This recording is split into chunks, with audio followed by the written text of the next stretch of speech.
इशरत जहां encounter case में नरेंद्र मोदी के करीबी अमित शाह से सीबीआई की सप्लीमेंट्री चार्जशीट से पहले उनका नाम भले ही हटा दिया गया हो, लेकिन इस वक्त की जो बड़ी खबर है वो आपको बता दें कि इस मामले में एक और चार्जशीट सीबीआई की तरफ से दायर की जा सकती है, सप्लीमेंट्री चार्जशीट। और बताया जा रहा है कि इसमें संभव है कि अमित शाह का नाम हो सकता है।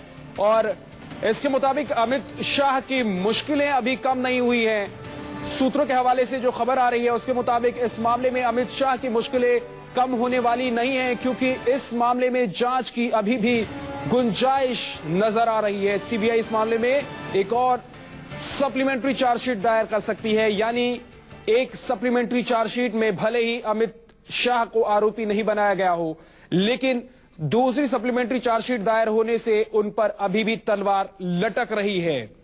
आपको बता दें कि एक दिन पहले ही अमित शाह को इशरत जहां एनकाउंटर केस में बड़ी राहत मिलने की खबर आई थी। सूत्रों के मुताबिक सीबीआई ने सप्लीमेंट्री चार्जशीट में अमित शाह को आरोपी नहीं बनाया है, लेकिन जो इस वक्त सूत्रों के हवाले से खबर है उसके मुताबिक एक और चार्जशीट दायर हो सकती है सीबीआई की तरफ से, सप्लीमेंट्री चार्जशीट। और अभी इस बात से इनकार नहीं किया जा सकता है कि उसमें अमित शाह का नाम होगा या नहीं। कल जो बड़ी राहत अमित शाह को मिली थी, उसके बाद यह बड़ा झटका हो सकता है अमित शाह के लिए। नरेंद्र मोदी के खासम खास अमित शाह, उन पर उनकी मुश्किलें अभी कम होती हुई नजर नहीं आ रही हैं। मुसीबत उनके सिर से छटता हुआ नजर नहीं आ रहा है। जिस तरह की खबरें आ रही हैं सूत्रों के हवाले से, उसके मुताबिक एक और सप्लीमेंट्री चार्जशीट सीबीआई की तरफ से दायर की जा सकती है और संभव है कि इसमें अमित शाह का नाम हो। अगर इसमें अमित शाह का नाम आता है तो एक बार फिर से अमित शाह मुश्किल में घिरते हुए नजर आएंगे। आपको बता दें कि इस मामले में जब इस फर्जी एनकाउंटर ये हुआ था इशरत जहां का, उस वक्त अमित शाह गृह मंत्री थे गुजरात के, और इस मामले में उन पर आरोप लगे, लेकिन सीबीआई की जो चार्जशीट दायर की गई उसमें अमित शाह का नाम नहीं था।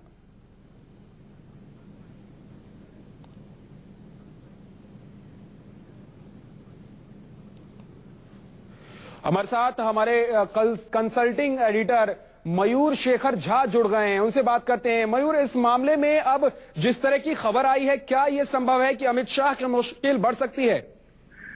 ये कहना अभी मुश्किल है कि अमित शाह की मुश्किल बढ़ेगी या नहीं बढ़ेगी, पर ये तो तय है कि अमित शाह की मुश्किलें खत्म अभी तक नहीं हुई हैं। सीबीआई ने अभी जो प्रोसीजर होता है, सीबीआई ने प्रोसीजर के तहत अभी एक पहली सप्लीमेंट्री चार्जशीट सीबीआई अभी फाइल कर रही है, जिसमें ये तय है कि अमित शाह का नाम पहली सप्लीमेंट्री चार्जशीट में नहीं आएगा।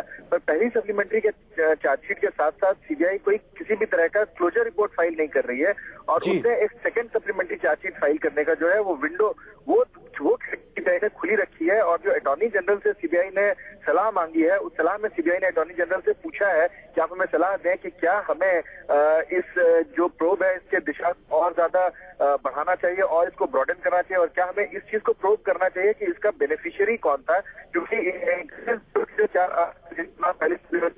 आ रहा है तो उन्होंने निर्देश किसी तरह का माफ कीजिएगा मयूर की आवाज हम तक ठीक से नहीं पहुंच पा रही है नेटवर्क में प्रॉब्लम की वजह से, लेकिन आपको बता दें कि अमित शाह की जो मुश्किलें हैं वो कम होती हुई अब नजर नहीं आ रही है, क्योंकि एक बार फिर से जो खबर आई है कि सीबीआई एक और सप्लीमेंट्री चार्जशीट दायर कर सकती है। और सूत्रों के हवाले से जो खबर है उसके मुताबिक यह संभव है कि अमित शाह की जो मुश्किलें हैं वो फिर से बढ़ जाएं। तो कांग्रेस नेता अर्जुन मोढवाडिया ने कहा है कि अमित शाह पर जितने भी आरोप लगे हैं उनकी जांच होनी चाहिए। सुनिए क्या कहा है मोढवाडिया ने। सीबीआई इस मामले में क्या करने जा रही है वो तो मुझे मालूम नहीं, लेकिन जिस स्पीड से जितनी स्लो सीबीआई चल रही है उससे हम निराश हैं, क्योंकि ये सिर्फ जो अफसर ने सरकार का हुक्म का पालन किया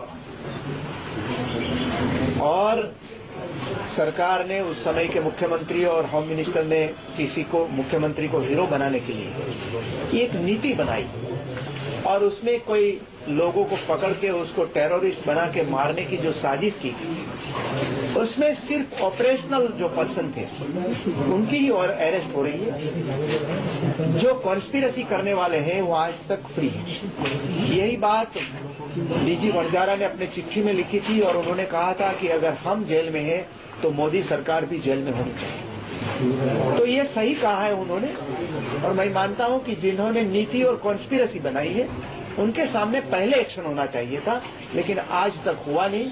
उससे हम जरूर निराश हैं।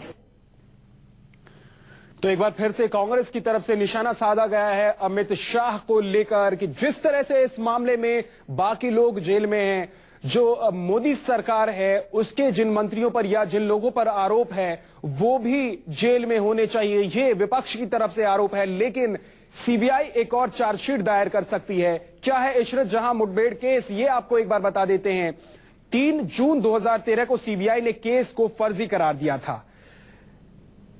डीजी बंजारा समेत 7 पुलिस अफसरों के खिलाफ इस मामले में एनकाउंटर का आरोप है और आपको बता दें कि इशरत समेत 4 लोगों को गुजरात पुलिस ने मुठभेड़ में मार गिराया था। मोदी की हत्या के शक में पुलिस ने ये एनकाउंटर किया था और 3 जून 2013 को सीबीआई ने केस को फर्जी करार दे दिया था। अब इस मामले में सीबीआई की तरफ से जो चार्जशीट सप्लीमेंट्री दायर की गई थी उसमें अमित शाह का नाम नहीं था, लेकिन अब एक बार फिर से एक और चार्जशीट दायर करने जा रही है सीबीआई और सूत्रों के हवाले से खबर है कि अमित शाह की मुश्किल कम होती हुई नजर नहीं आ रही है। आपको बता दें कि मोदी की हत्या के शक में इस एनकाउंटर को अंजाम दिया गया था और जिस वक्त इस एनकाउंटर को 2003 में अंजाम दिया गया था उस वक्त आपको बता दें कि अमित शाह ही गृह मंत्री थे गुजरात के, इसलिए अमित शाह पर भी आरोप लगे। लेकिन जिस तरह से अमित शाह को लेकर अमित शाह का नाम नहीं सीबीआई की जो पहले सप्लीमेंट्री चार्जशीट दायर की गई उसमें था, उसके बाद यह लग रहा था कि अमित शाह की जो मुश्किलें हैं वो कम होती हुई नजर आ रही हैं। लेकिन अब एक बार फिर से सप्लीमेंट्री चार्जशीट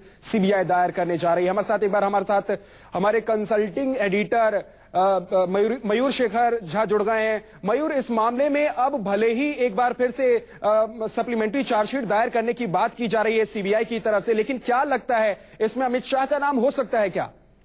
जी, ये अमित शाह का नाम होना ना होना जो है वो पूरी तरह से एक पॉलिटिकल डिसीजन ही होगा। मुझे लगता नहीं है कि इसमें क्योंकि ये बात तो अगर सीबीआई कहती है कि मुठभेड़ फर्जी था और अमित शाह का नाम होने का तो फिर उसमें सवाल ही नहीं पैदा होता है, क्योंकि अमित शाह जो थे वो होम मिनिस्टर थे और उनके इंस्ट्रक्शन पर ही जो है गुजरात के पुलिस के लोगों ने जो है वो कार्रवाई की थी। तो अगर मोटिवेशन वाला जो एंगल है वो सीबीआई प्रूव करती है, अगर उस एंगल की जांच होती है तो उस जांच का सीधा जो है निशाना जो है वो साधा जाएगा, वो अमित शाह पर ही साधा जाएगा।